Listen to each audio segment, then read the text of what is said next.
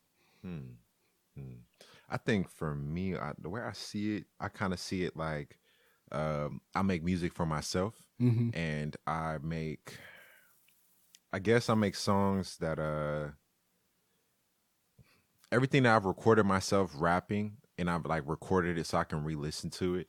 All of those, anything I posted, any of those things, like when I go back and listen to them, I want them to make me feel like this, whatever emotion I'm conveying in the song, I want it to make me feel that, but like really intensely, to where I can like drown, like just drift off into it. Because in a way for me to explain that is like when I started listening to Kid Cudi music the first time, I would listen to like Day and Night when I was a kid, because when it came out I was kind of young, like 8. But then as I got older, it was actually when I first got here, that was like 4 years ago, and so I met that was when I first met Demita, 2016. Wow. And I've known Demita for a while. That's insane to me. I've known Demita for 4 years. Same with Dom. I've known them both for 4 years. Wow. Yeah, I met Dom when I was a freshman too. And so I met both of them, and both of them, Dom was already doing music, Demita no. But that was around the first time I started smoking. And I remember Demita was not the first person, but one of the first few people I smoked with. And it was the first song she played when I'm high with Demita was a song called Balmain Jeans by Kid Cudi. And it has this very sonic, deep, vibrating noise to it.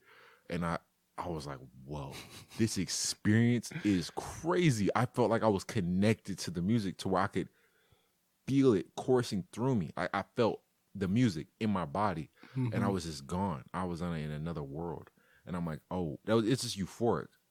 So now I make music to where when I'm listening to it, I'm like, wow, when I hear this, I want it to coast through me to where I can just listen to it all day and just be off in another world, you know? Do you like to record high? Yes. I like to, and I think about that too. Like I like to do it, but when I'm recording and I'm not high, I feel focused. I just don't feel the music the same way. I actually feel more focused on the product itself. No, actually, I feel more focused on the product, like the I feel more focused enough to like be producing it and like making it when I'm high. But when I'm not high, I have a different vision and a different perspective, and it gives me almost like a new like way to approach it. So I try to be in both elements. So I try to start when I'm not high. And I try to start like, okay, I'm gonna do this. But then when I get stuck and I'm like, I'm not feeling it the same way, it's not registering the way I want it to. And sometimes when I'm sober and I'm like making something, I like change it completely because it doesn't sound right. And then I get high and I'm like, fuck. You know? Fucked it up. Yeah. And so I try to remain in like if I start a song high, I try to like finish it that way. And if I start a song sober, I try to finish it sober. Because with some people in my life, when I'm with them and I'm sober, it's actually better than when I'm with them and I'm high because they make me feel a certain way. Yeah. And and some people I've noticed like they make me feel really good. Like I feel more like at peace. And so I'm like, I actually like being with them when I'm not high. But with other people, they don't make me not feel at peace, but I feel almost like it's just better. Yeah. Like with some people, because some people are good people to be high with and some people aren't. And so I'm learning that with just experiences too. And especially with making music, some songs, I'm like, oh no, this one would just hit different if I'm high. Versus this one, I'm like, I actually don't want to be high because if I'm high and I'm writing this song, it's gonna like change the vision almost. Like it's a different mental state. And I like to play with the mental states because I really enjoy my mind. Like I just enjoy the mind. The fact that we have one, I think is amazing. So I try to like explain to people what's going on in it, like with my lyrics. Cause I'm like, dude, like sometimes I feel almost like I was talking to Demeter about this too.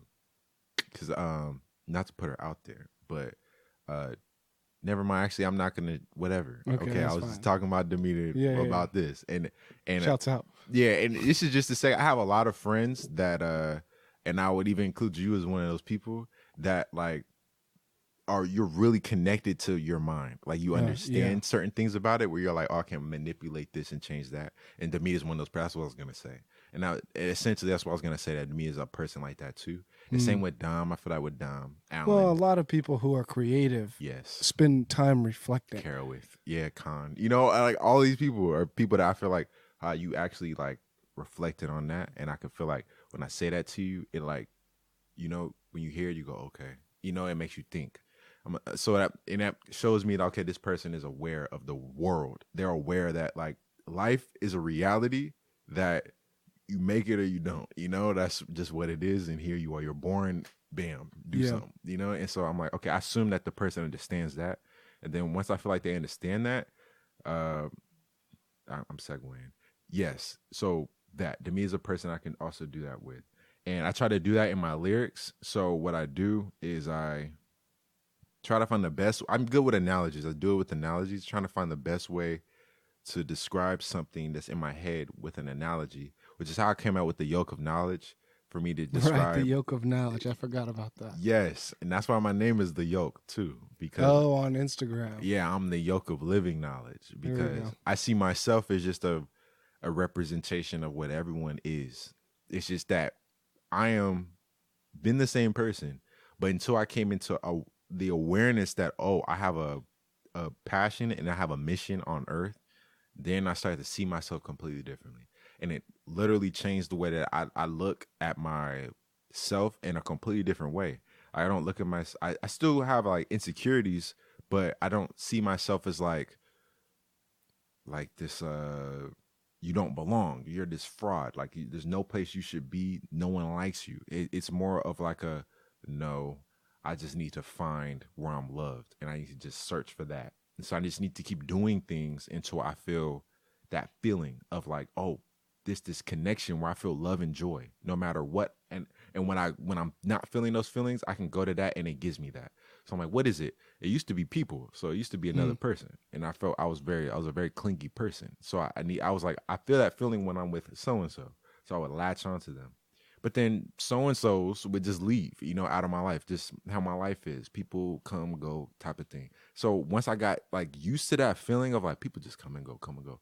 So to this day, people come and go. Will come, oh, I need this, Jason. Okay, bye. Disappear. And I'm like, that's how people are. In my life and how I've seen people in my life, that's how people are.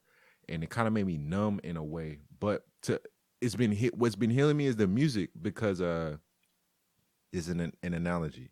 But it almost feels like every song is another person in my life.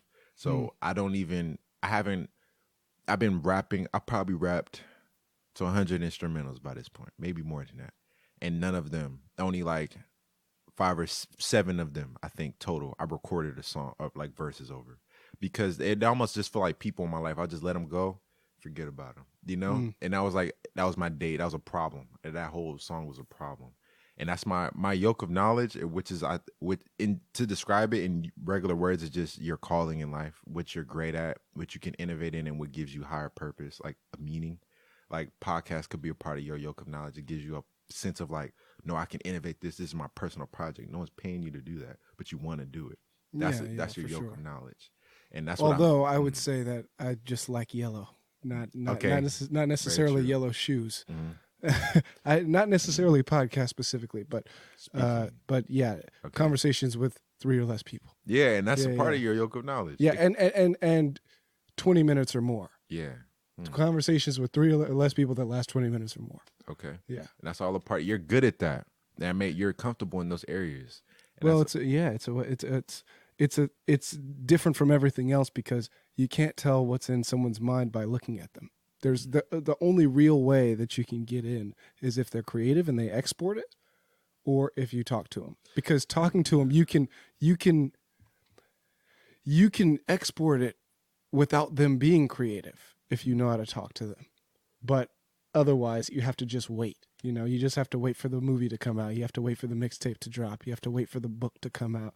But if you know how to talk to them, then you can get the real-time data right now. That was deep. That brings me to a person that same person I was talking about earlier, and I was like, I'm learning new things about them. This person, they have a very powerful gaze.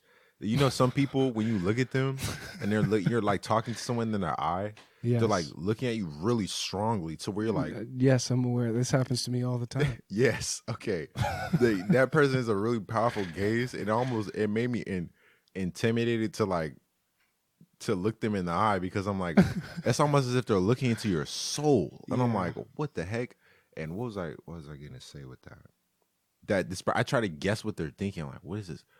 But that's where you gotta ask them. That's the only real way. And even if you ask them, they might lie to you. But the more you develop in the art form, the more you can detect lies. So you just get better at it, and then your reading of people's mental state, it's the only game in town for that. You can't brain scan them. You can't look at them. You've got to engage with them for 20 minutes or more. You got to engage with them. Basically, the 20 minutes or more thing is that even if someone lies, the longer you keep them going, the harder it's going to be to keep up the lie. So it'll eventually get exposed with enough time. Whereas with sound bites, there's no guarantee that the truth will come out. So the time matters, the number of people matters for reasons we already went over. And the general output is that it's the only game in town for measuring mental states. So if that's what you're interested in, conversations are going to be eventually something on your radar. And that's what I'm interested in. Yeah, it's actually what makes me interested. That like makes the person like almost like an experiment. Like I want to observe them. Like they're like now a specimen in my brain, because I'm like, okay, that intrigued me. That intrigues me. But I was gonna say something to what you were just saying. It was something to do with talking to people, because I feel like when I used to do when I'm talking to a person, I'm trying to guess what would make them the most comfortable. Yeah. Like to hear. Well, you have to on some level. Yes. But it's an art. Yes. You have to know what's the right, how do you, and I'm notoriously bad at that, right? That could be a skill. But I also take more risk than other people. So if I'm, going up to bat 100 times and somebody else only goes up once and they say, well, he struck out 30 times. That other person only struck out once. Well, I went up 100 times. Of course I struck out 30 more times, So yeah, if you're experimenting with the game of being genuine and being upfront and honest, you're gonna strike out, because eventually you being genuine and upfront and honest is gonna be the wrong fucking thing to do, right? Especially if you're at a university, it's always the wrong thing to do, right? But in general, it's eventually gonna be the wrong thing, because you're gonna hurt somebody's feelings. So the more times that you try, the more times you're probably gonna fuck it up. But if you never try, then you're never genuine. So you gotta figure out, okay, how many losses am I willing to take? I'm still learning. Speak in your mind. It's risky. Yeah. I'm still learning, because I think that sometimes I say things and I know what I mean, and the person doesn't, and then I get this feeling like, oh my gosh, like what I just said, that probably sounded really negative or offensive, but I meant it in a completely different way. Well, hence the 20 minutes or more. Yeah. If you just leave it at that, then they got to stick with whatever interpretation that they arrived at. But if you talk about it and you take the time to say, hey, what did you mean by that? I was hurt by that. If you take the time, it won't necessarily end bad. You know what I mean? But niggas aren't willing to take the time. So that's why shit ends bad. I was hurt by that. Yeah. That's one thing that everybody's bad at that, because you've got to be a tough person in this world. But the reality is, a lot of the shit that people end up fucking bombing cities for is just because somebody was hurt and they couldn't express it.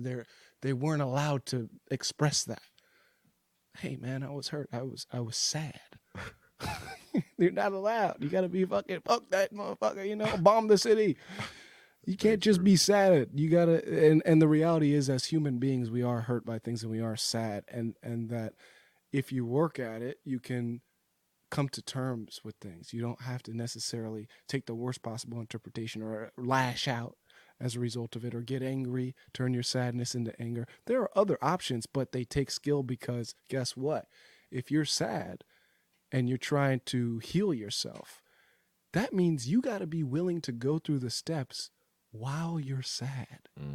So if you can't do it when you're in a normal mood, how the fuck do you expect to be able to do it when you're in the worst possible fucking mood, or you're angry, or you're hungry, or you're tired?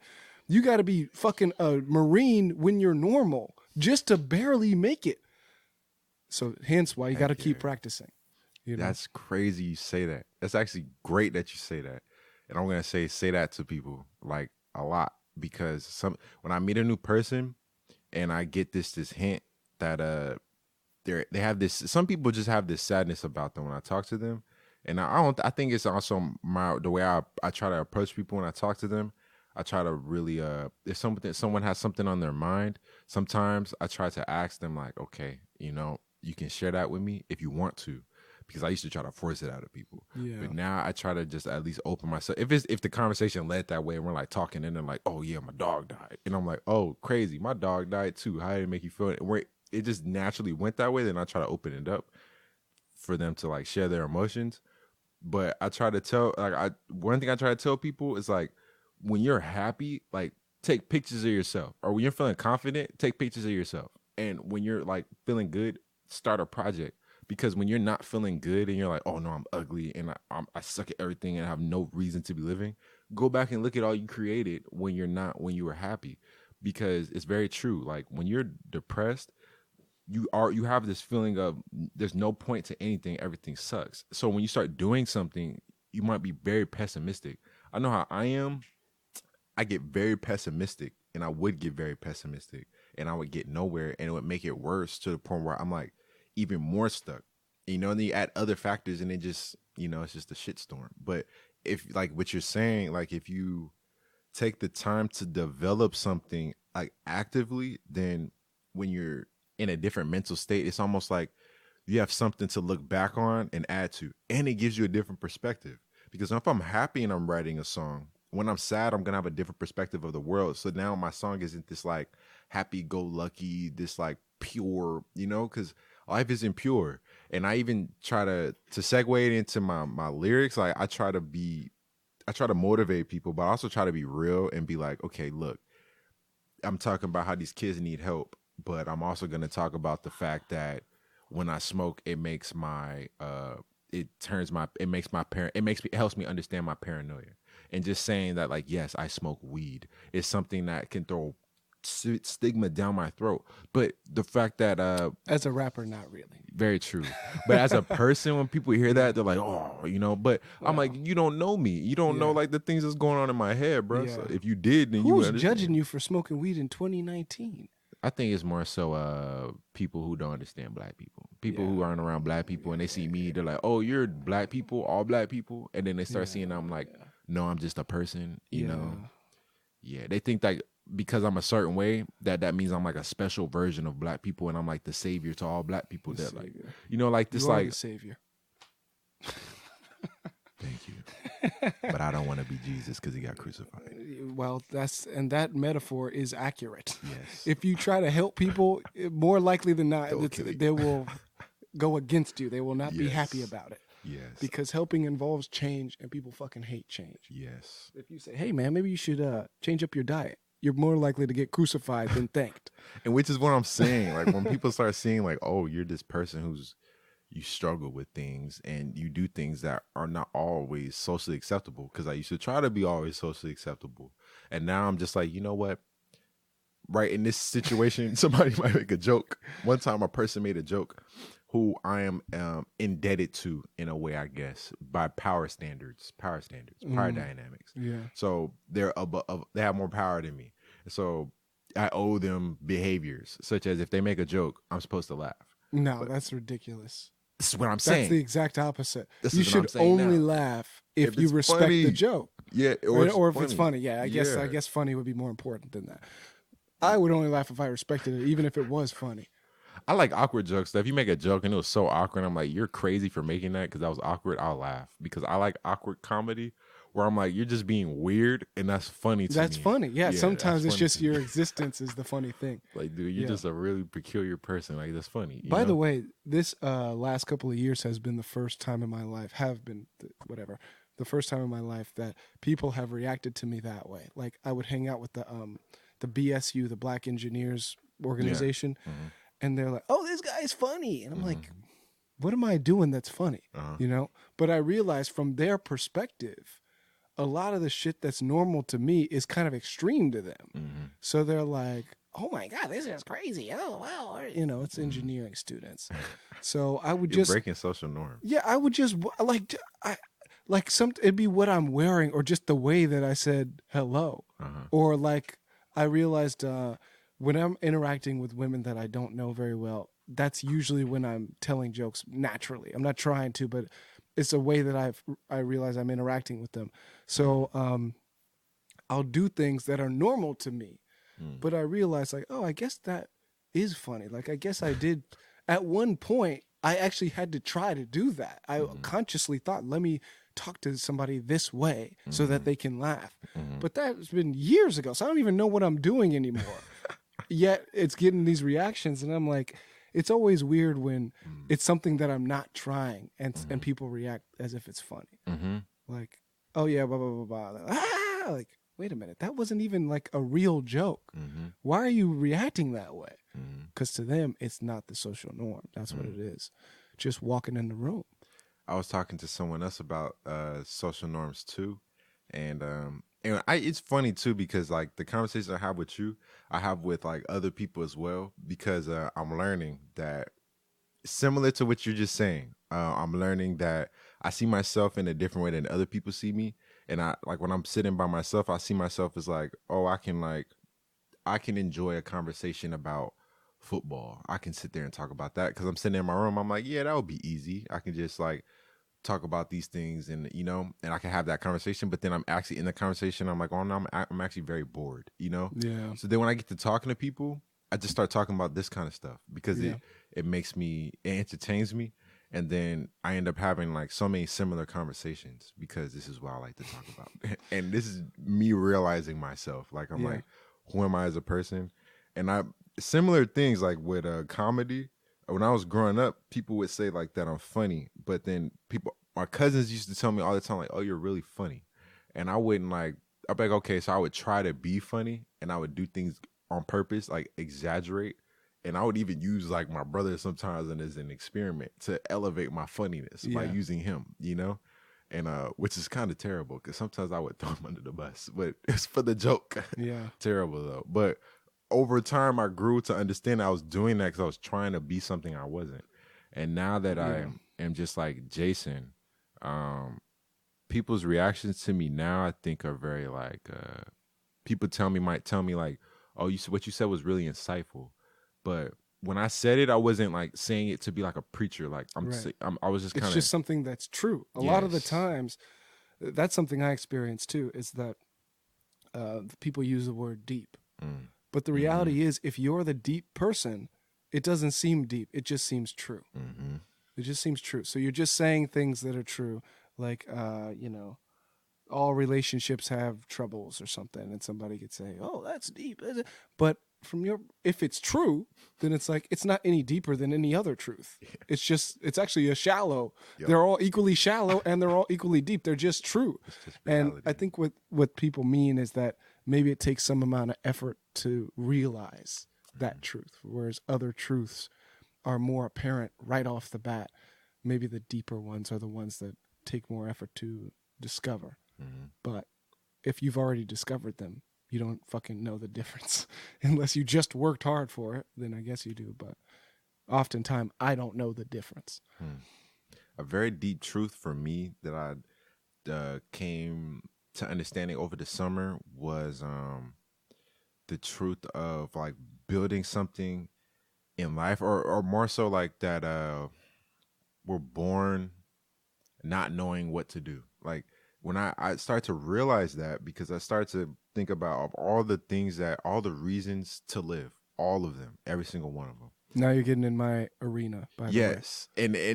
And I had conversations with you like this before. And it's like, if you think of all the things that we can do every day, there's only a few things that you need to do, such as drink, eat, sleep. Things you need to do, things you have to do.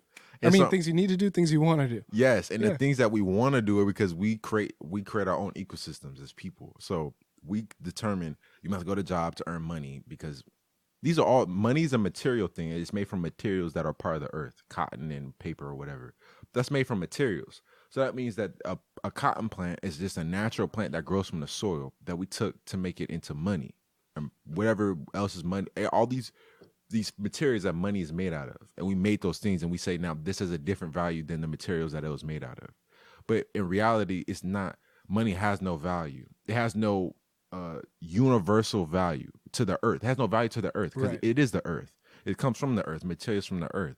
And so what we're doing is we're placing a social value on it. It now has meaning in the world. And so because of that, our world operates on that. So, well, the thing is that's creepy about it to me is that that's all that meaning is the agreement between ourselves and the other humans. Mm-hmm. And there could be another sense of meaning that exists between frogs that we would know nothing about, except maybe through their behaviors. But meaning is it's something that we assign. And or by we, I mean some human. So some other human before we were born decided to assign this value to this material or whatever, right? But ultimately it was a human that decided that. And that seems to be the bedrock of meaning, whereas the physical world has nothing to do with meaning. The physical world exists completely independent of meaning. If there were no humans to assign human meaning, let's say, the physical world would operate exactly the same. If everyone died, it would still be operating exactly the same. So the meaning part, I think once it's understood that there's some assignment going on, then the creative insight is, I can assign. I don't have to go off of other people's assignments and you do in the modern world, but I can also assign meaning, and then other people can go off of my assignment. And therein lies creativity, in my view. And and over the summer, this was coming into my head, and I was really starting to believe it, just as much as somebody might become a part of a religion and believe like, no, this is how reality is. It is how reality is, and I think that's what's different from religion, is that in this sense, it's verifiable. You don't have to go on faith that meaning is something that human beings assign. That's definitely true. So, and you don't have to go on faith that if you assign meaning to something, other human beings can also decide to go along with that paradigm. And the more that go along with it, the more widespread that meaning will be. That's also true. Those things aren't true because of someone saying it. It's true already, and you can make the observation in your own life to verify it. Whereas statements about, God loves you is actually not verifiable in your life other than your personal experience. These things about the way that meaning propagates through our society, you could verify them. And it started to make me, I agree. And it started to make me, it kind of made me cave into my mind a little bit more, because it actually made me start seeing myself from like an intrapersonal perspective. Like I felt almost like it pushed me into my body to where I started to see myself as not outside. Like I started to feel like I was more so in my body than my actual body. And I started to see the world as in like I'm in like this, like I'm my consciousness and I'm sitting in like flesh. And I started to feel like that. And I started to see the world from like inside. And I stopped becoming afraid of certain things, because then I was like, oh snap, if I'm inside my body, then I'm protected, because everything that I'm experiencing is almost just like a moment in reality. And I'm just this force flowing. Okay, imagine if time is like a realm. I feel like my consciousness is in time, where past and future are all a part of the same timeline. I'm just at a certain point in the timeline. So at one point I was in the past. Now I'm in the future.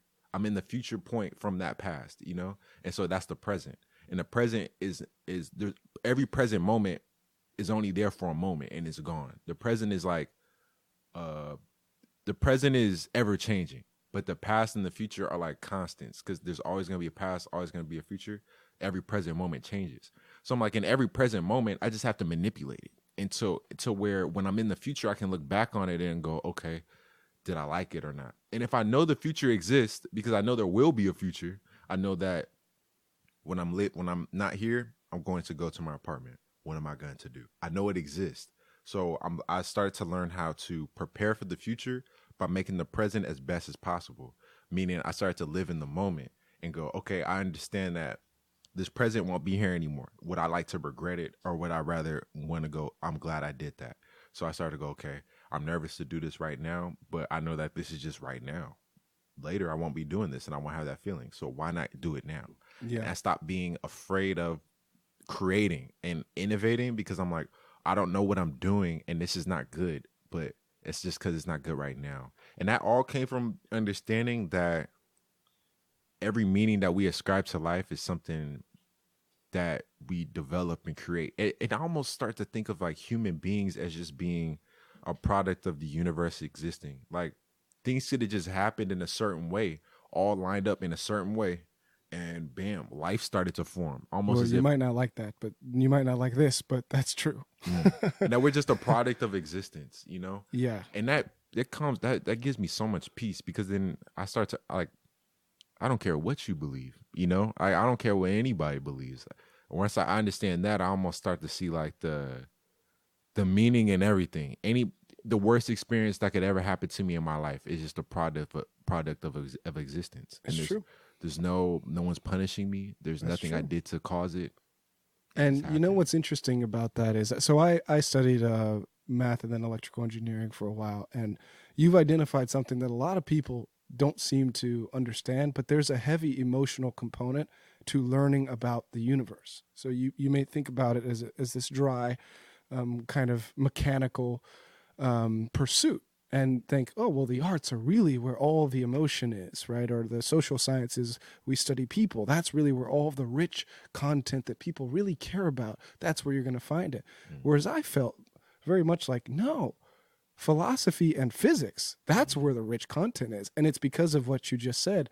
Learning about the nature of the universe and your place in it is a deeply emotional, moving experience to think, wow, I exist.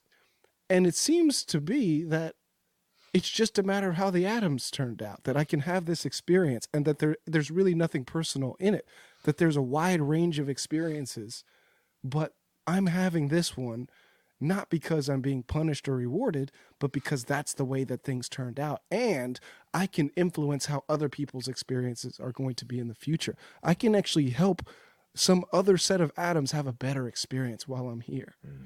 And that's something that comes from having a deep enough understanding of the history of the universe as we know it to come to terms with this idea of like, wait a minute, there's no punishment or rewarding. It's just life. There's no prediction of the future. It's just time. And you're speaking like a chef, because in the grand unified theory of chefs, there's it boils down. I spent about 2 years writing this theory. Whoa.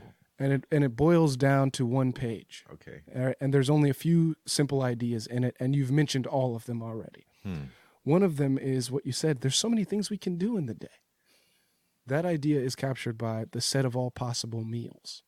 So a meal is a goal or an accomplishment, and a set is a group of things. So the set of all possible meals is the group of every possible goal and accomplishment. When you ask the question, what am I going to do today? The chef version of that question is, which of these meals am I going to pursue? Out of all of them, which ones am I going to pursue? The second idea is the idea of the ideal chef relation, which is that there's a 3-variable function and it relates to itself in time. So you have the present moment and you have the past. And the 3 variables are you, the meal, and time. That's it. The way that you determine whether or not you're a chef right now with respect to that meal is you say, looking at where I am now and looking at where I was in the past, am I in the same place? If I'm not in the same place, I'm a chef. That's it. So those two ideas come together in the grand unified theory of chefs by saying, okay, look at the set of all possible meals. For each of those meals, you as a chef in this moment of time have a specific reading. Either you cooked the meal, either you're in the same spot, either you advanced or you didn't advance. So for all those possible meals, either you got better or you didn't. So it splits it. It splits everything you could possibly doing into 2 groups. One of them are the meals with you're a chef with respect to these meals. Those are the ones that you got better at. You're a sheep with respect to the rest. So that's why the sheep is the podcast logo, because with respect to most things, you didn't get better. Overall, you're always going to be a sheep on average, but that doesn't mean you can't be a chef. In each area. You're both. Some things you cook, some things you don't. Some parts of math you're good at, other parts you don't understand. Yeah, and that's true with everything.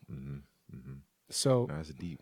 Yeah. Well, time. You mentioned, hey, what are we going to do? That's a part of the theory. And time. I feel like I'm the same, but it's just different moments of time. That's true. As a chef, those are the only things that are important. The only things are, what are you doing? Look at time. Look at where you are now versus where you were in the past. Now, keep in mind, are you looking at where you are versus where somebody else is? No. It's the same chef measuring themselves against themselves. That's where people get lost, though. That's why they don't cook, because they don't know how to do it. They're still looking from side to side. Hey, how am I compared to him? How am I compared to her? No, you're not thinking like a chef. Only thing that matters is you, time, and the meal. That's it. Don't compare your cooking one meal to somebody else cooking another meal. You already fucked up 2 of the variables. Like people, I think it's like you're cooking Eggos and someone's like making like waffles from scratch. You're like, I need to be like that. No, you don't. You need to be better than you were the last time you cooked Eggos. Yeah, you can't burn them this time. You need to start with that first. Whatever you did last time, that's your starting point. Whatever you did yesterday. That's your starting point. Make today better than yesterday. Heck yeah. That's motivational in itself, just saying that. Oh, yeah, That's it is. very motivational. It's true. Yeah, you're putting that in your music too, so that's motivational, dude. Well, I try to put phrases of it in, but I think the most pure form is the math version because it's very, it speaks to my past. It's a very important part of who I am. It's interesting because I enjoyed talking to you about those things because I like physics. They actually, I sit down and watch like videos of like a scientist explaining black holes. Like Neil deGrasse Tyson. Yeah, Hit him heck up, yeah, bro. Cosmos, dude. Cosmos. Yeah, deep stuff. I like that stuff because it helps me understand like, okay, the world works in a certain way, and understanding physics helps me understand my life because then I start to understand that I'm not all the things I'm not in control of. I don't have to worry about. So Exactly. I'm not in control of.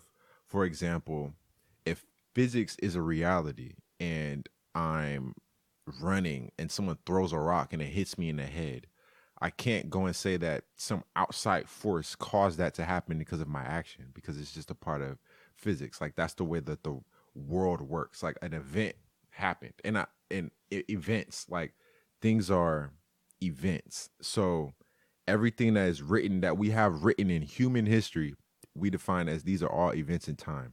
And the fact that we have for example, the internet, we have something like the internet. Now you can go back and see every day that has ever existed since the start of the internet because something happened on every day. And I'm pretty sure some of it is like, at least for articles, you know, at least for articles, you can go find an article for every day from starting point to some, you know, today. Yeah, it's infinite up until whenever the internet stops. And what you're saying, like, and that, put that together, it helps me and also studying physics, it helps me like understand like, okay, life is really my tool to manipulate, to the point where I started to think about, okay, all the things that I have in my life, all the things that I've worked for, all of the things that, you know, anything, I'm in college, I'm working, all the money I've saved, all the money I have currently, all the things that my parents have and my family have that I have access to, all of those things, all the things that I can utilize. What if I took all that, I took all of that, threw it away? I don't have any of it. And it's just me, my body, and I'm in the world, for example, or for like homelessness. If I had that, would I still think on this level? And I push myself to be like that. So I think like I try to put myself in those situations and really, because that's the true challenge. If you have no resources, you have nothing, your own wits in the world, could we survive in that way? Because that's true. That's human survival. Like if from what our species have evolved from, that's where we started at some point like that. So Right. where it's just us in reality, and pushing myself to be like that helps me to it's like almost like this. It's a ultimate consciousness, this ultimate connection with nature. Well, have you heard of the hierarchy of needs? Yes. Yeah. What would Pavlov. likely? No. Or Well, Maslow maybe or as something. well. Maslow. Yeah, Maslow. Okay. Pavlov is the salivation dog. Yeah, very true. Dinner time. Yeah. What would likely happen if you abandon all your resources is that you would start focusing on things other than creativity. So you'd just focus all of your energy on basics, or you'd still be creative, but you'd be solving problems related to basic survival as opposed to fulfillment, personal fulfillment. Because being a creative is a very privileged position to be in, because you are worried about how satisfying your life is. But when you don't have your basic needs met, you won't be worried. It's more likely that you would be far more worried about getting them met than how satisfied you are. Yeah. Which is interesting because segueing that into hip hop, if you think about hip hop, how it's created, it was created with a little to nothing. It was created with what do you call them? They're not. I don't think they were called mixers. They were called really, it was created with turntables and old records, and then the development of scratching from Grandmaster Flash and all these other things, and like Another cool breaking. thing about that radio show, by the way, Yes. is the ability to scratch. Heck yeah, I was playing with that. That was really cool. And the what's his name? Herc, he started making break beats, and people would dance to like these like drum beats, like doom doom doom doom doom, and people just like get down to it. breakdancing and that whole thing, you know, and all these other things, all these different elements start to come up from nothing. It's just like the remnants of an old musical genre, like funk and like jazz and soul. And so it starts to emerge, and like if you look at it today, it's like a $1 billion industry, music industry, and hip hop like rules certain parts of the music industry, and in a lot of ways it influences the entire music industry in style and in like almost as in production. Like if you listen to the radio, the biggest radio stations play primarily hip hop, the biggest, and then the not so biggest play other stuff, like all the other stuff you go to for not big radio stations. Yeah, so hip hop has grown over time. Yeah. Yes, and that's a part of like cooking and the whole like the chef philosophy is. Well, that's what production happens hip-hop. when you're better every day than you were yesterday. You over time, you get significantly better. And there's also these jumps that can happen. So if you think about one jump can be publishing something. Maybe you get better at writing, but you haven't published. Okay, there's a limit to how much influence you can have without ever sharing your shit. But then once you start publishing, at least high enough quality material, then you can have a jump in productivity. Why? Because other people can read and share your shit. You know, I made Cherry not too long ago, and I share it with a few people, but those people have told me, oh yeah, sometimes I share it with other people. Sometimes I share it with other people. You don't get that effect if you don't share it, you know? And that's, which is why it has to be enough. There's this linear progression of getting slightly better than yesterday, but then there are also the jumps of getting to new levels. And a level jump is that you can do things that you couldn't have done on any of the previous levels, you know? And with posting, that was my philosophy as well. If I don't share, I won't progress in a certain way, and I won't reach those next levels. And I started the first thing that I posted was something I had never rapped before. But going back to that conversation we were having earlier about the Black Fall Welcome, all of that stuff. The first time I posted anything, that was the first time I heard the criticism from those raps, which is why I'm glad I didn't, because when that thing I posted was the first time it was much faster, and the first time I had ever rapped, it was really slow, you know. And then the first thing I showed the whole world to via social media was like, I'm like rapping fast, you know. And I almost was glad that I had that transition, because anyone who heard both, they were there when I did the performance, and they also saw the post. Almost like they saw this dramatic increase, and I saw it because I saw that within myself, and almost I started to enjoy the feeling of throwing people off, like almost like it creates almost like an effect that is a part of my art. Like I enjoy the idea of being the underdog, so that when I surprise someone with something they've never heard before, it adds to the almost like the excitement of what I'm doing. And so I've been practicing when I do post something, I'm like, okay, I'm gonna post this, drop it, and just go silent, you know, and just disappear almost. And so I feel like, okay, the time is right. And then I drop something else. But that new thing I have to put, if I haven't been practicing or working, I can't put something that is even vaguely similar to the thing I last dropped. Because if I did, people will, I fear that people will start to get the idea like, okay, that's it. Like, that's all you can do. I try to always be progressing beyond the best thing I ever can make. I'm like, okay, that is just now. I have to progress past that. So I wonder, like, too, and I look at artists like Jay-Z. Jay-Z very much in a different realm now, because he's very much like Jay-Z's a capitalist. I mean, he's a businessman. He's an entrepreneur. So he owns things. And so, but when he's first started writing and like making music, all his work progressed to the point where he is now. It very much still sounds like Jay-Z, but what he is saying and what he's like doing is so much more like popular. People like take it more, and I feel like they did before because of like him. Like, he always kept doing it, and him as a person, he always progressed. Even though I don't agree with everything he does, he built. Like, you can see that Jay-Z started from just a rapper.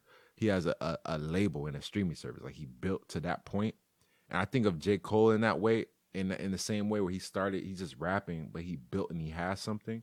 I want to be like that too, where I use rap simultaneously with the progression with the progression of myself. My rap progresses so that I can build with it, and I want to actually have like a program that I run for students, but use my rap to build it and develop it. So, and like I said, I'm not pure, so I'm not going to make sure that I never curse or that I never say anything negative. Well, cursing would make you pure in hip hop. Yes, is what I'm saying. Like I'm not. Yeah. I don't want to make myself this pure. Like, oh, I rap for kids. More so, like, no, I'm speaking to the generation, and the things that I'm saying are very true to their generation. Like if I said like, they pappy zany pills and now their bodies hurt. You know, like that's real. Like your rappers these days are not overdosing. You know, so I'm speaking to that, and I'm using the same language that they use. I'm not trying to correct it or anything. Do you consider yourself one of the kids or a member of the youth? I do. But I would consider my youth is I would consider, like, when I say youth, I think of my brother's age. My brother's 16 versus and I still think of myself as a young person. I would consider myself youth, but my youth would be more like I would consider you a part of my youth group bracket. You know, Yeah. I would consider you a part of, like, okay, now we're young and But to me, my philosophy is more old school. Mm-hmm. Yeah, because I liked really pure academics for forever. Like the way that people grow up wanting to be hip hoppers. That's how I grew up. First wanting to be wanted to be musicians. No, that was It's funny. like I grew up really wanting to be a logician of some sort, some logically based disciplined person. So either a lawyer or a scientist, and that lasted a very long time. Mm-hmm. It just doesn't seem that long because of the way things played out. But like, you have to think of it like I'm one of the few. So when I left school in Alabama, I was applying for PhD programs in electrical engineering. There's only like a few people that you'll meet, at least a few black men that you'll meet, where that's the truth for them. That was actually of interest to them to the point where, like, they were competitive and they wanted to do it. I know one guy who went to Vanderbilt, and he was trying to get me to go there because he said it's a pretty good program. And I was in the South, so I was considering schools on the East Coast, schools in the South. But there's only so many people who were in that kind of bracket. But what I'm saying is I wasn't like the guy who was jogging around the track. I was an athlete where I was actually in the game. You know what I mean? So when I write the Grand Unified Theory of Chefs now, it's largely a joke, but also it's the type of material that one could expect for me to produce for the rest of my life anyway, because it was my main interest. And then after I went to jail, then I started writing in the jail, basically, largely because I was around people who were performing, and I was like, none of these guys have ever written an essay before. And the writing was pretty good. The songs were pretty good, but they don't have the chops to write. I'm the only one who actually knows how to write here. And also, I had public speaking experience, so I know how to perform too. So then, long story short, I would just write a bunch of stuff and not perform it. And eventually somebody was like, hey, yo, you're always writing, like, perform. So then I performed, and it was a smash as soon as I performed. So then I was like, all right, I'm going to write jail material. Because just to cue you in, the first kind of the earliest version of my writing was writing about other people. So I would meet an inmate who was like a murderer or whatever, and I would hang out with him. I'd do some podcasts with him, and I'd be like, I'm going to write about you. I'm going to write a few bars about you. And then after a while, it got burnt out. And then I had a bad experience. Some guy, it was a weird, like, almost stalking thing where I was like, I don't really know you. Like, I can write about people that I know, but I can't just write, out of the, I can't interview you if I don't actually want to be your friend or I don't actually want to hang out with you. So I was like, all right, no more of that. And then I started writing about myself. So, but one of the early songs that I performed was about the jail. It was called Jail Terms. Everyone speaks slang. And there's, I'm writing down almost as if I'm learning another language. This means this means that. So if somebody says, oh, 2 soups for the goofy or something like that, then I would understand what the fuck they were talking about. And so I wrote a song where I just went through some things that I thought were funny that were in the jail language. And people were like, oh, what I like about it is that this is about our environment, that you wrote this here and it's really about us. And that's cool to us. So that was the beginning of my storytelling / reality rap wave that kind of just ended with the one-liners. What does that mean? What? 2 soups for the goofy. That was a made-up one. I don't know. Okay. Yeah, that's not a real phrase. Because goofy is a slang word. Yeah, you know what? My favorite term was right off the dribble. I only heard somebody use it once, but I was like, that's the coolest fucking thing ever. Is that like off tops? I think so. Yeah. Okay, like off tops or like immediately. I think is the translation. Off tops. It's off tops. That's funny. I was watching a video on LA slang. The slang that I grew up hearing. Yeah. Was like dummy or like what's a good one? Like on my mama or Oh, like mama, yeah. or what's another good one that people used to, low key or high key? All of those. That was all foreign to me when I was younger because I went to like predominantly white schools. And so not until high school I went to a black school and I was like, what the hell? This is a whole new experience and I had to like really relearn it and I had to learn it for the first time. But what's interesting, I was gonna say, I feel like jail or prison writing is a whole different experience. Hell yeah, it's the best one though, arguably. There's nothing else to do. I feel like there isn't that much to do, and you're in the feedback, and this is kind of the opposite. It hints at what I was saying about open mics here. The feedback that you get is always high quality. Think about it. If you go here, people might like what you're doing, people might not like what you're doing, but they're coming at it from a fucking geek perspective. You know what I mean? They're not like interested in hip hop. They're just people who happen to be at that open. Maybe they wanted to come to listen to poetry. There, everybody is interested. Why? Because those are their stories. That's their art form. I'm the intruder. You know what I mean? So all the feedback that you're getting is the best. You're basically around PhD hip hoppers all the time. So the feedback that they're giving you is the real feedback from the streets. Like these guys are going to prison after this. Like they're listening to me and then getting on a bus. So what they're saying is probably the best. If they say it's weak, it's weak. If they say it's good, it's good. You know what I mean? Yeah. And they were saying it's good. People were saying this is good. Yeah. This is good. What you just did, that's good. That's high quality. Keep doing that. So for me, it was a lot easier to move forward because I'd never had bad reviews. The whole time it was always positive things because by the time I started writing, I basically got it. It's not that hard to figure out. Like I said, I'm doing the same things every song. I'm talking about science. I'm talking about sex. I'm talking about a few other things, street shit, and who knows what else. There's only so many things that you need to hit, and you just need to make sure that you don't bore people for too long. Like if you have a science line, immediately follow it with a sex line. Done. They won't be bored for too long.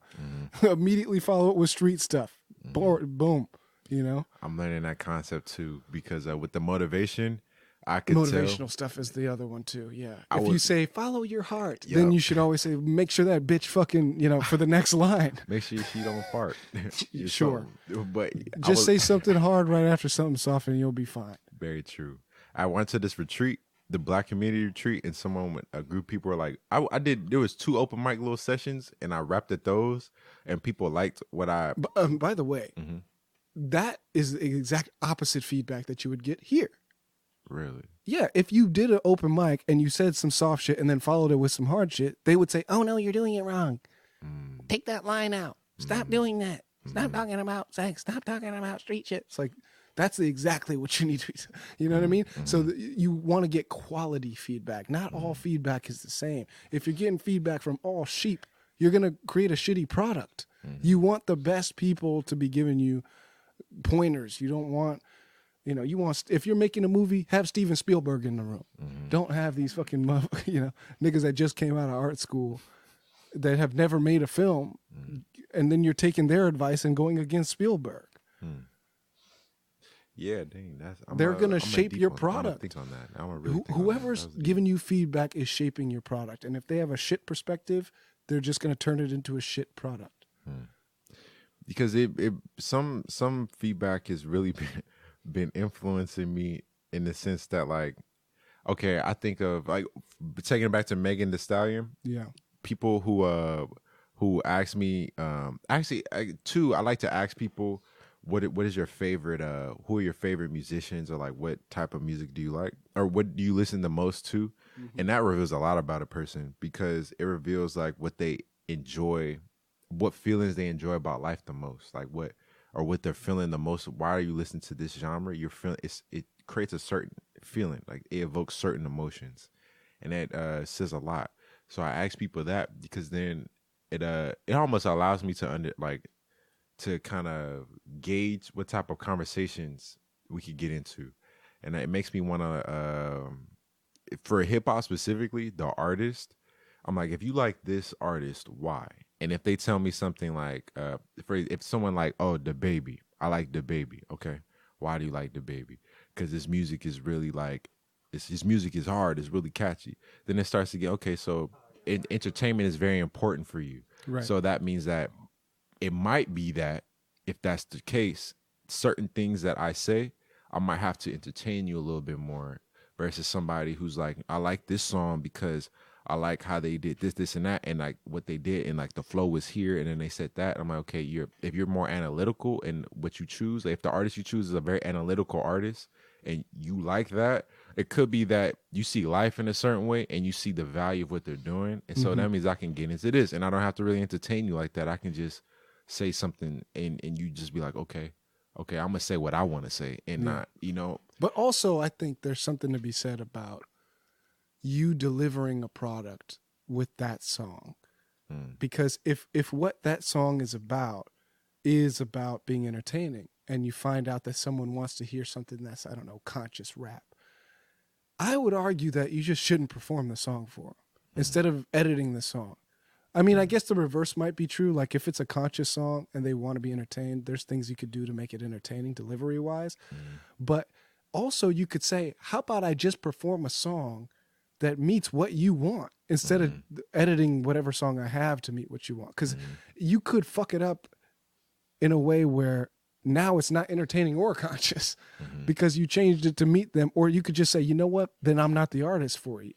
You want this, whatever, you want me to do some Lil Jon type shit, and that's not what I do, then maybe I just won't perform for you because you're not in my target audience. You don't like the category of art that I produce, you know, because not everything is for everyone. And I think that's one difference between real fans and these fake hip hop fans or whatever. It's like, people who listen to mainstream think everything is mainstream. They think it's one size fits all. They think it's catchy. They think it's super entertaining. That's not universally true. Songs are usually good at a few things. And you don't want to sacrifice what the song is good at to try to compromise it and flip it into something that's this weird mix of a bunch of other shit. Whatever it is, that's what the song is, you know? And if you just want to hit play and dance, then listen to the radio. But if you want to have a specific experience that I'm producing, then yeah, listen to it. And guess what? 99 of you sheep ass niggas are not going to want it anyway. So so turning you down is just like, that's the norm, is turning you down. The norm is going to be, hey, can I listen to your whatever? Do you like this? No. Then no. Next person. That might be true for the majority of people, and it might not be true. Maybe it's 50-50, maybe it's 90-10 in one direction or the other. Maybe most people would like to hear your shit. Maybe most people wouldn't like to hear your shit. If I were to think about Screech, I think it's fucking great, especially Screech 1. Is that something that everybody and their mom is meant to listen to? Fuck no. It's a masterpiece in its own right. It's a specific product. Some people will fuck with it. And for them, great. But for those who don't play Screech, just play some other shit. You know, more the reason why you can have a catalog of multiple types of songs. Maybe that's what you do as a business move. You have a fast rap, you have a slow rap. For every category that exists in your mind, maybe you just make a song for that. That way you have something for everybody. But to have one song for everybody, that might not work, is what I'm saying.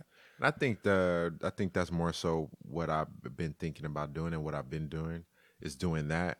I think though where my mind goes is that if I create a song that's more R&B like, then within R&B, there's all the different types of R&B that you could do. Somebody might not like that one R&B song. That's true. Which is why.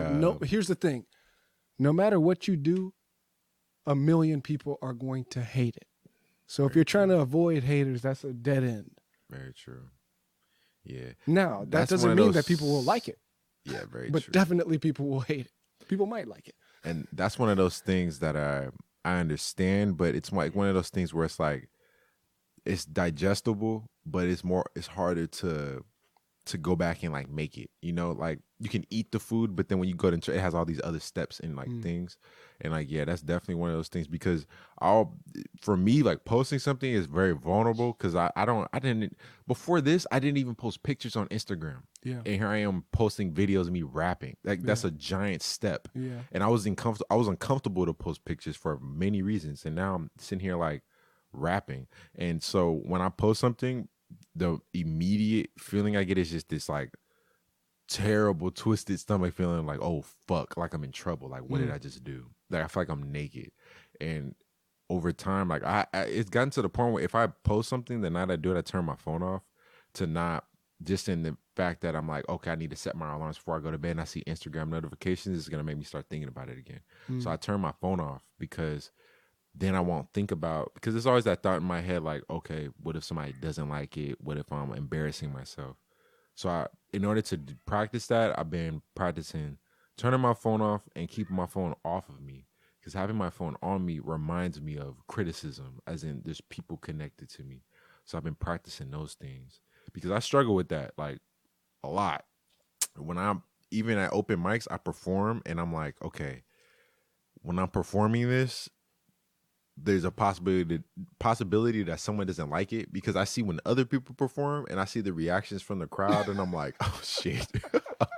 Like I see people's faces and I'm like, oh damn. Man, like, fuck them. Yeah, honestly though, fuck them. But to get to that point of thinking like that, when I'm on stage just too, go on stage and immediately pull your dick out. Fuck what all y'all think. Doing my own thing. To get over that, what I've been doing is on stage, I've been doing this. Okay, if I'm sitting here and I'm rapping and I'm making crazy faces and I'm screeching and jumping and doing whatever, you could be doing backflips. You could be doing whatever you want to do up on stage. When I'm doing all of that stuff, I might be thinking in my head, I'm being so extreme. People probably think I'm weird. But that's probably the best thing you can do. Do the shit that you think people are going to think you're weird for. Exactly. Because when you're doing it, number one, they're going to remember you. And number two, it's just like going back. It's an event in time. Like right now, we're experiencing an event in time. Fuck all the, it's going to be embarrassing or it's going to suck. No, this is an event in time. And tomorrow you're going to go, oh, that was an event yesterday. You're not experiencing it anymore. And I'm like, everything is temporary forever until you die. Death is the only thing that's permanent, because no person can ever come back.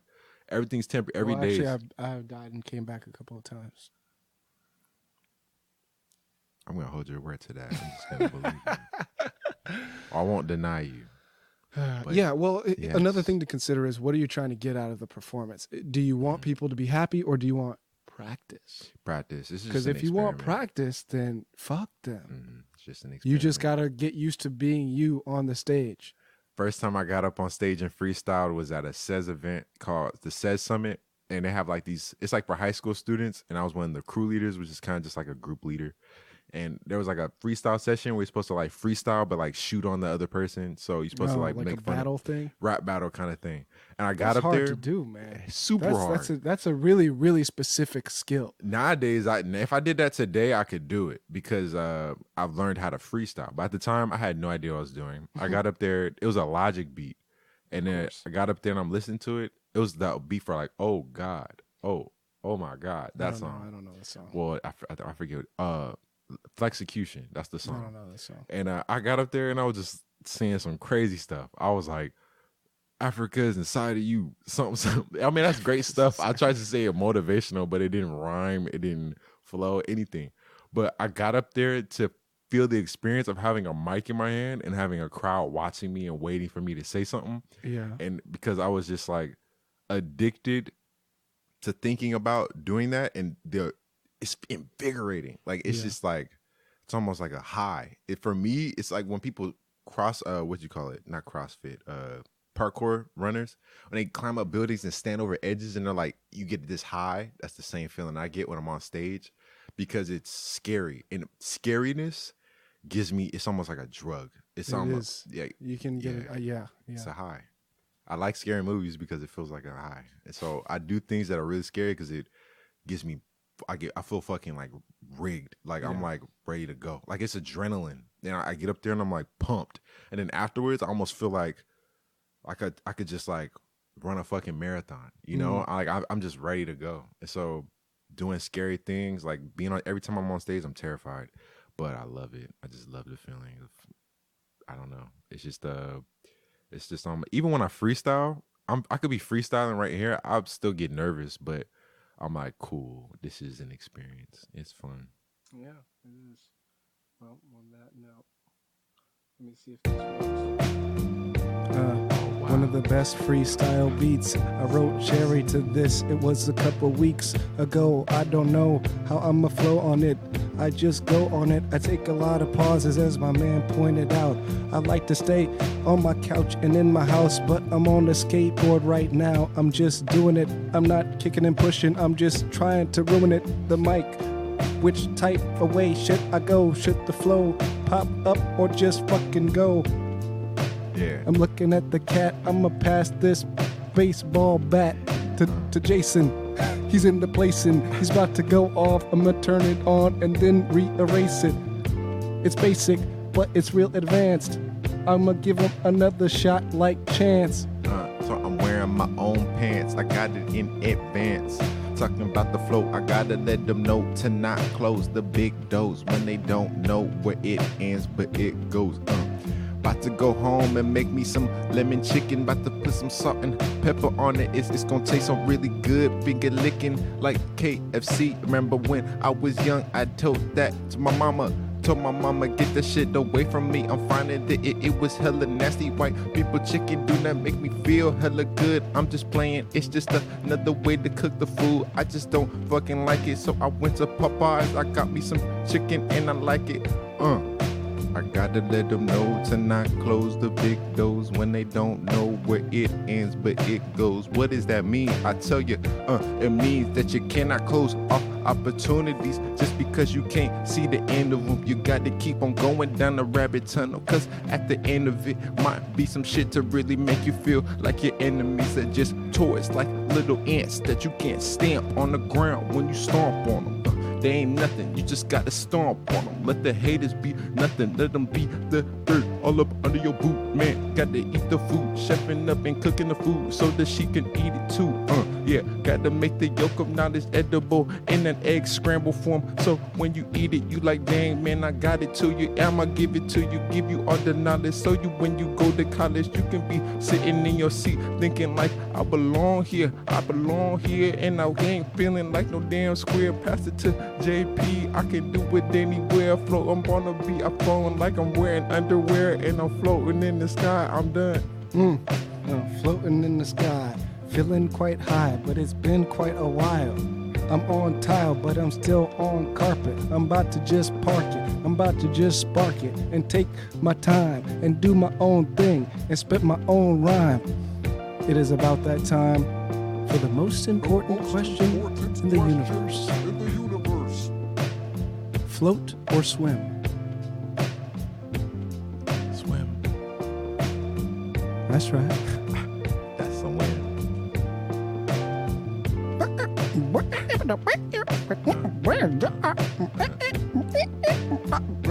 I'm partially duty. It's fact that I'm still kinda new to this. True as the mirror looking when you prove in the reflection. You see is I constantly stumbling in and out of the cracks of your mumbling thoughts, telling that you be what you not. So you gotta be willing to do what you are. Know what your heart gon' know when to start. This your art, you don't know when to stop. You know what you got, you got no rock. You shining so bright, you the head of the vlog, the tip of the top of the king of the block, and the queen of the lot, and the things you got holding your spot. Giving you honey, the beauty drops. Don't see your pole like a diamond on top. Watch me roll close and you'll see what I got. Hey, I don't need no beat to rock.